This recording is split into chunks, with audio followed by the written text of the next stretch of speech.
जय हिंद दोस्तों, स्वागत है आपका हमारा YouTube channel BN Singh classes में। इस वीडियो में हम लोग बात करेंगे इकोनॉमिक्स का जो अगला पार्ट है। इसके पहले वाले वीडियो में हम लोगों ने जो चार जो 5 ईयर प्लान थे उसको हमने कवर किया है। आज हम लोग बात करेंगे फिफ्थ 5 ईयर प्लान, यानी कि 5वें 5 ईयर प्लान्स, ठीक है। जो भी प्लानिंग कमीशन के द्वारा जो पंचवर्षीय योजना है लागू की गई थी उसके बारे में हम लोग बात कर रहे हैं। तो 5वां पंचवर्षीय योजना जो आपका फिफ्थ 5 ईयर प्लान था, ये 1974 से 1979 के बीच में हुआ, ठीक है। इसमें मेनली फोकस किया गया पॉवर्टी एलिवेशन, यानी कि गरीबी उन्मूलन, ठीक है। गरीबी उन्मूलन यानी कि गरीबी कम करने पे, गरीबी खत्म करने पे जोर दिया गया, ठीक है। और उस समय आपको पता होगा जो आपकी वो क्या नाम है, हाँ, प्राइम मिनिस्टर थी, वो थी आपकी इंदिरा गांधी, ठीक है। प्राइम मिनिस्टर थी आपकी इंदिरा गांधी, और इंदिरा गांधी इसी नारे पे, इसी जो नया गवर्नमेंट इनका बना था वो इसी दम पे बना था। उन्होंने गरीबी हटाओ, गरीबी उन्मूलन की बात की थी, गरीबी हटाओ की बात की थी। जो भी ग्रामीण एरियाज थे वहाँ पे इस गरीबी बहुत ज़्यादा लेवल पर थी, उसको हटाने के बारे में, और सेल्फ रिलायंस यानी कि ठीक है, सेल्फ रिलायंस का मतलब होता है कि आत्मनिर्भर होना, खुद पे निर्भर होना। ये मेन फोकस था आपका 5वें पंचवर्षीय योजना पे, ठीक है। ऐसा माना जाता है कि जो आइडिया था ये था आपका डीपी धर का, ठीक है। अब देखिए प्रॉब्लम क्या हुआ कि ये जो पंचवर्षीय योजना था 1974-75 के बीच में, बात तो बहुत बढ़िया की गई थी गरीबी हटाओ की, यानी कि पॉवर्टी एलिवेशन यानी कि गरीबी उन्मूलन की बात की गई थी, और आत्मनिर्भर की। गांव में बहुत सारे ऐसे प्रोग्राम लॉन्च किए गए हैं जिससे कि गरीबी खत्म हो। लेकिन प्रॉब्लम क्या हुआ कि 1975 में इमरजेंसी लगा दी गई। 1975 में इमरजेंसी लगा दी गई, और इमरजेंसी लगने के साथ ही जितने भी मतलब प्रोग्राम चल रहे थे सब अपने आप मतलब बंद हो गए। एक तरह से कह सकते हैं कि पूरी देश ही रुक गया था। और उसके बाद क्या हुआ कि जैसे इमरजेंसी 1977 में ख़त्म हुई तो कांग्रेस की गवर्नमेंट जो थी वो चुनाव हार गई, ठीक है। यानी कि इंदिरा गांधी जो प्रधानमंत्री थी वो हट गई। अब नई सरकार आई थी जनता पार्टी, जिसके प्रधानमंत्री बने थे मोरारजी देसाई। और मोरारजी देसाई के प्रधानमंत्री बनते ही ये जो पंचवर्षीय योजना था आपका फिफ्थ 5 ईयर प्लान, ये 79 में ख़त्म होने वाला था। इसका टाइम जो था लास्ट 79 तक, लेकिन मोरारजी देसाई गवर्नमेंट यानी कि जनता पार्टी गवर्नमेंट ने क्या किया कि इसको 1 साल पहले ही ख़त्म कर दिया, ठीक है। यानी कि इसका लास्ट था आपका 78 to 79, और मोरारजी देसाई की गवर्नमेंट यानी जनता सरकार ने इसको 77-78 में ही ख़त्म कर दिया, मतलब 1 साल कम कर दिया, ठीक है। पंचवर्षीय योजना को जो 5 ईयर प्लान था उसको 4 वर्ष में ही खत्म कर दिया। इसके बाद जो एक नया प्लान शुरू की, ठीक है, एक नया प्लान शुरू की, 6वां प्लान, ठीक है, 6th प्लान 1978 to 1983, जिसको द रोलिंग प्लान कहा गया, द रोलिंग प्लान कहा गया। लेकिन ध्यान दीजिएगा ये जो 6वां प्लान शुरू हुआ था 1978 और 83 के बीच में, ये लागू तो हुआ लेकिन ये आगे चल नहीं पाए, क्योंकि 80 में सरकार गिर गई। 1980 में जनता पार्टी की सरकार गिर गई, और नई सरकार जो बनी कांग्रेस की, फिर से कांग्रेस की सरकार बनी, और इंदिरा गांधी फिर से प्राइम मिनिस्टर बनी। इंदिरा गांधी देश की फिर से प्रधानमंत्री बनी, और प्रधानमंत्री बनते ही जो जनता पार्टी के द्वारा जो नया 6वां प्लान लागू किया गया था 78 से 83 के बीच में, द रोलिंग प्लान, उसको कांग्रेस ने कैंसिल कर दिया, कांग्रेस ने उसे बंद कर दिया, और फिर से एक नया 6th प्लान लागू किया जो 80 to 85 तक था। 1980 में लॉन्च किया गया 85 तक, ठीक है। तो ये इंपॉर्टेंट है, 6वां प्लान जो आपका शुरू होगा वो है 1980 से 85 में। देखिए इसमें भी बात की गई थी वही गरीबी उन्मूलन की, गरीबी हटाओ की। लेकिन ध्यान दीजिएगा इसके पहले वाले में जो 5वीं पंचवर्षीय योजना थी उसमें गरीबी उन्मूलन की बात की गई थी, लेकिन गरीबी हटाओ का नारा नहीं दिया गया था। ये आपका जो प्लान था ये शुरू ही हुआ था स्लोगन से, गरीबी हटाओ, ठीक है, गरीबी हटाओ के नारे से ही ये शुरू हुआ था, ठीक है। और देखिए हम लोग पहले ही बात किए थे कि जो चौथी पंचवर्षीय योजना थी, चौथी पंचवर्षीय योजना से ही जो आपकी योजनाएं थी, जो प्लानिंग्स थे, ये पॉलिटाइजेशन यानी कि इनका राजनीतिकरण शुरू हो गया था। तो हर सरकार अपने राजनीति के अनुसार, अपने पॉलिटिक्स के अनुसार ही चीज़ों को लाती थी। तो गरीबी हटाओ इंदिरा गांधी का सबसे बेस्ट नारा था, और इसी नारे के दम पे वो वापस सरकार में आई थी, ठीक है। जो आपके राष्ट्रीयकरण के मुद्दे थे, प्रीवी पर्स खत्म करने के मुद्दे थे, गरीबी हटाओ, इन सब की चीज़ों की वजह से ही गांधी जी यानी कि गांधी जी कह रहे इंदिरा गांधी वापस सरकार में आई थी।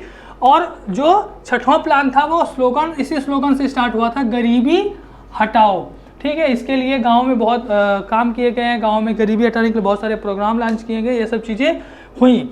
उसके बाद 1984 में आपको पता होगा कि 1984 में इंदिरा गांधी की हत्या कर दी जाती है। ठीक है, उन्हीं के जो बॉडीगार्ड थे उन्होंने मार दिया, 84, ठीक है, 1984 में 1984 को उनकी हत्या हो गई, यानी कि उनकी मृत्यु हो गई। और उसके बाद नए प्रधानमंत्री बने उनके बेटे राजीव गांधी। ठीक है, अब राजीव गांधी के कार्यकाल में छठवां प्लान आएगा, सातवां प्लान आएगा 1985 से 1990 के बीच में। और ये आपका जो सातवां प्लान था, इस पे बल दिया गया food grains, rapid food grains production, जो खाद्यान्न है, जो खाने के जो खाद्यान्न से उनका तेजी से मतलब उनका अधिक से अधिक उत्पादन हो सके, इस पे बल दिया गया। और इंक्रीज एम्प्लॉयमेंट, यानी कि जो रोजगार है ज़्यादा से ज़्यादा रोजगार उत्पादित हो, इस पे ध्यान दिया गया। इसके अंतर्गत एक योजना लॉन्च किया गया जिसका नाम था द जवाहर रोजगार योजना। ये 1989 में लॉन्च किया गया। और द जवाहर रोजगार योजना जो था, ये गाँवों में जो आपके रूरल एरियाज थे वहाँ पे ये एम्प्लॉयमेंट जनरेट करता था। ठीक है, जनरेट करने की बात की जाती थी, जनरेट करने का काम था इसका। इसके अलावा देखिए जो आपका 73वां और 74वां संविधान संशोधन है, 73वां संविधान संशोधन क्या है? 73वां संविधान संशोधन जो आपका है पंचायती राज व्यवस्था से, यानी कि जो ग्रामीण में जो सबसे मतलब कह सकते हैं कि जो लोकल लेवल का जो इलेक्शन होता है वो, और आपका जो 74वां जो आपका संविधान संशोधन है, ये आपका अर्बन एरियाज़ में, यानी कि जो नगर पालिका नगर निगम का इलेक्शन होता है, यानी कि कह सकते हैं कि जो तीसरे लेवल का जो इलेक्शन होता है, थर्ड लेवल का, यानी कि लोकल लेवल का, उसका फाउंडेशन यहीं से रख दिया गया था। यानी कि सातवां प्लान ही इसका फाउंडेशन इसमें हो गया। और आगे चल के 93 में ये अमेंडमेंट होगा, जिससे कि तीसरे लेवल की थर्ड टायर की जो सिस्टम होगा हमारे देश में वो चालू हो जाएगा। ठीक है, देखिए अगला जो आपका है आठवां प्लान, 8th प्लान 1992 टू 1997। इसके पहले जो सातवां प्लान था, ध्यान से आप देखेंगे तो सातवां जो प्लान था, 7th प्लान आपका 1885 से 1990 के बीच में था। 1985 नहीं, 1985 से 1990 के बीच में था। ठीक है, और अब ध्यान से देखिए 1985 से 1990 के बीच में, लेकिन आठवां प्लान 1992 से 1997, यानी 2 साल का इसमें गैप है। और ये जो आपका 2 साल का गैप है, ये इसलिए है क्योंकि आठवां प्लान लॉन्च करने में देरी इसलिए हो रही थी कि हमारे जो इंडियन पॉलिटिक्स थी, भारत का जो राजनीति था, उसमें बहुत ही मतलब कह सकते हैं कि एक स्थित मतलब कह सकते हैं कि मतलब जो सरकार थी वो आती थी, टिकती नहीं थी। ठीक है, देखिए 1989 में जब इलेक्शन हुआ तो 1989 में जो आपके जो प्रधानमंत्री थे राजीव गांधी, कांग्रेस वो हार गई थी सरकार, और नई जो गवर्नमेंट बनी वो बनी आपकी वीपी सिंह के अंडर में, यानी कि नए प्रधानमंत्री बने वीपी सिंह, विश्वनाथ प्रताप सिंह। और विश्वनाथ प्रताप सिंह 1 साल से कम ही रहे थे, फिर इन्होंने इस्तीफा दे दिया। और इनके रिजाइन करने के बाद नए प्रधानमंत्री बने चंद्रशेखर। ठीक है, चंद्रशेखर। और चंद्रशेखर भी ज़्यादा देर तक मतलब इनकी सरकार चल नहीं पाई और इन्होंने भी इस्तीफा दे दिया। और जब इन्होंने इस्तीफा दे दिया तो नई सरकार का गठन हुआ, एक नया इलेक्शन हुआ 1991 में, और उसी इलेक्शन में डेथ हुई थी राजीव गांधी की। ठीक है, उसी इलेक्शन के दौरान जो कैंपेन चल रहा था मई में, जब वो गए थे साउथ इंडिया में किसी मतलब इलेक्शन के कैंपेन के लिए, मतलब चुनाव प्रचार के लिए, तो वहीं पे उनकी मतलब जो मानव बम से उनकी हत्या हो गई थी।